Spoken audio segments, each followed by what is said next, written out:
जय श्री राम भक्तजनों, आप सभी का स्वागत है श्री रामचरितमानस कथा के 223वें दिन की कथा में। वार्षिक पाठ में हम प्रतिदिन 3 दोहे पढ़ते हैं, जिससे हमारी संपूर्ण रामायण एक वर्ष में पूर्ण हो जाती है। जिन भक्तजनों पे समय की कमी रहती है, वे प्रतिदिन मात्र 10 से 15 मिनट देकर पाठ करके अपने जीवन को सफल, सुखमय व आनंदमय बना सकते हैं। पाठ आरंभ करने से पूर्व हम शिव शंकर भोलेनाथ पार्वती माता को प्रणाम व आह्वान करते हैं, वे भी हमारे पाठ में सम्मिलित हों और हमें अपना आशीर्वाद प्रदान करें। जिन्होंने सर्वप्रथम श्री राम नाम की रचना की और संसार को श्री राम नाम प्रदान किया, तत्पश्चात सभी गुरुजनों, सभी देव देवताओं को भी प्रणाम व आह्वान करते हैं कि वे भी हमारे पाठ में सम्मिलित हों।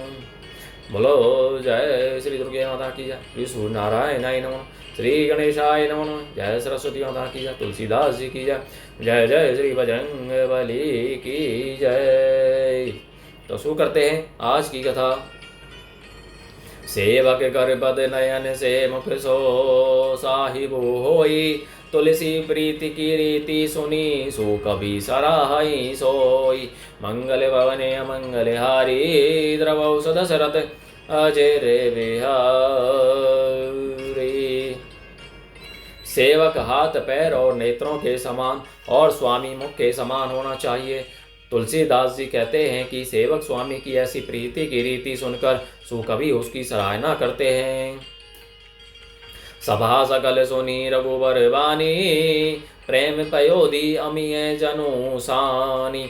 शिथिल समाज सने समाधि, देखी दशा चुप सारद साधी। श्री रघुनाथ जी की वाणी सुनकर जो मानो प्रेम रूपी समुद्र के मंथन से निकले हुए अमृत में सनी हुई थी, सारा समाज शिथिल हो गया, सबको प्रेम समाधि लग गई। यह दशा देखकर सरस्वती ने चुप्पी साध ली। भरत ही भयो परम संतोषु, सन्मुख स्वामी विमुख दुख दयोसु। मुख प्रसन्न मन मिटा विषादु, भाजनु गूंगे ही गिरा प्रसादु। भरत जी को परम संतोष हुआ। स्वामी के सम्मुख अनुकूल होते ही उनके दुख और दोषों ने मुंह मोड़ लिया। वे उन्हें छोड़कर भाग गए। उनका मुख प्रसन्न हो गया और मन का विषाद मिट गया, मानो गूंगे पर सरस्वती की कृपा हो गई हो। कीने से प्रेम प्रणाम बहोरी, बोले पानी पंकरु जोरी। नाथ भयो सुखु सात गए को, लहे लाहू जग जन मुँह भय को। उन्होंने फिर प्रेम पूर्वक प्रणाम किया और कर कमलों को जोड़कर वे बोले, हे नाथ, मुझे आपके साथ जाने का सुख प्राप्त हो गया और मैंने जगत में जन्म लेने का लाभ भी पा लिया। अब कृपाले जैसे आए सोई, करो शीस धरी सादर सोई। सो अब लंब देव मोही देई, अब दीपा रूपावं जेहि से। हे कृपालो, अब जैसी आज्ञा हो उसी को मैं सिर पर धर कर आदर पूर्वक करूं।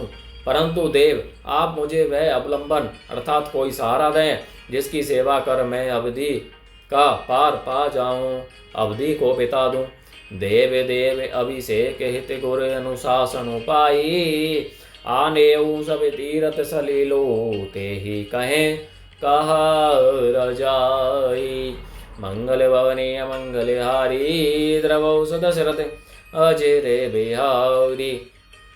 हे देव स्वामी, आपके अभिषेक के लिए गुरु जी की आज्ञा पाकर मैं सब तीर्थों का जल लेता आया हूँ। उसके लिए क्या आज्ञा होती है? एको मनोरथु बड़ मन माही, सभय सैकोच जात कही नाही। कहु तात प्रभु आए सुपाई, बोले वाणी सने सुहाई। मेरे मन में एक और बड़ा मनोरथ है जो भय और संकोच के कारण कहा नहीं जाता। श्री रामचंद्र जी ने कहा, हे भाई कहो। तब प्रभु की आज्ञा पाकर भरत जी स्नेह पूर्ण सुंदर वाणी बोले, चित्रकूट सुचि तले तीरथ बन, खग मृग सर सरी निर्जर गिरी गण। प्रभु पद अंकित अभिनि विशेषी, आय सुहोई तय आवों दे की आज्ञा हो तो चित्रकूट के पवित्र स्थान, तीर्थ, वन, पक्षी, पशु, तालाब, नदी, झरने और पर्वतों के समूह तथा विशेषकर प्रभु आपके चरण चिन्हों से अंकित भूमि को देखाऊं। अविसी अत्रि आयसु सिर धरो, तात विगत भय कानन चरो, मुनि प्रसाद बनु मंगल दाता, पावन परम सुहावन भ्राता। श्री रघुनाथ जी बोले, अवश्य ही अत्रि ऋषि की आज्ञा को सिर पर धारण करो, उनसे पूछकर वे जैसा कहें वैसा करो और निर्भय होकर वन में विचरो। हे भाई, अत्रि मुनि के प्रसाद से वन मंगलों का देने वाला, परम पवित्र और अत्यंत सुंदर है। ऋषि नायकु जहें आय सुदेहि, राखे ओ तीरथ जलो थल तेहि, सुनी प्रभु बचन भरत सुख पावा, मुनि पद कमल मुदित सिरुनावा। और ऋषियों के प्रभु अत्रि जी जहाँ आज्ञा दें वहीं लाया हुआ तीर्थों का जल स्थापित कर देना। प्रभु के वचन सुनकर भरत जी ने सुख पाया और आनंदित होकर मुनि अत्रि जी के चरण कमलों में सिर नवाया। भरत राम संवादो सुनी सकल सुमंगल मूल, सुर स्वारथी सराही कुल बरसत सुर तरु फूल, मंगल भवनी मंगल हारी द्रवौ सुदशरथ अजिर बिहारी। समस्त सुंदर मंगलों का मूल भरत जी और श्री रामचंद्र जी का संवाद सुनकर स्वार्थी देवता रघुकुल की सराहना करके कल्प वृक्ष के फूल बरसाने लगे। धन्य भरत जय राम गोसाई, कहत देवे हरे सत बरियाई, मुनि मिथिलेश सभा सब काहू, भरत बचन सुनी भयो उछाहू। भरत जी धन्य हैं, स्वामी श्री राम जी की जय हो। ऐसा कहते हुए देवता बलपूर्वक अत्यधिक हर्षित होने लगे। भरत जी के वचन सुनकर मुनि वशिष्ठ जी, मिथिलापति जनक जी और सभा में सब किसी को बड़ा उत्साह अर्थात आनंद हुआ। भरत राम गुण ग्राम स्नेहो, पुल की प्रशंसत राउ विदेहो, सेवक स्वामी सुभाव सुहावन, नेमु पेमु अति पावन पावन। भरत जी और श्री रामचंद्र जी के गुण समूह की और प्रेम की विदेह राज जनक जी पुलकित होकर प्रशंसा कर रहे हैं। सेवक और स्वामी दोनों का सुंदर स्वभाव है। इनके नियम और प्रेम पवित्र को भी अत्यंत पवित्र करने वाले हैं। मति अनुसार सराहने लागे, सचिव सभासद सब अनुरागे, सुनी मुनि राम भरत संवादु, दुहु समाज ही है हरे सो विषादु।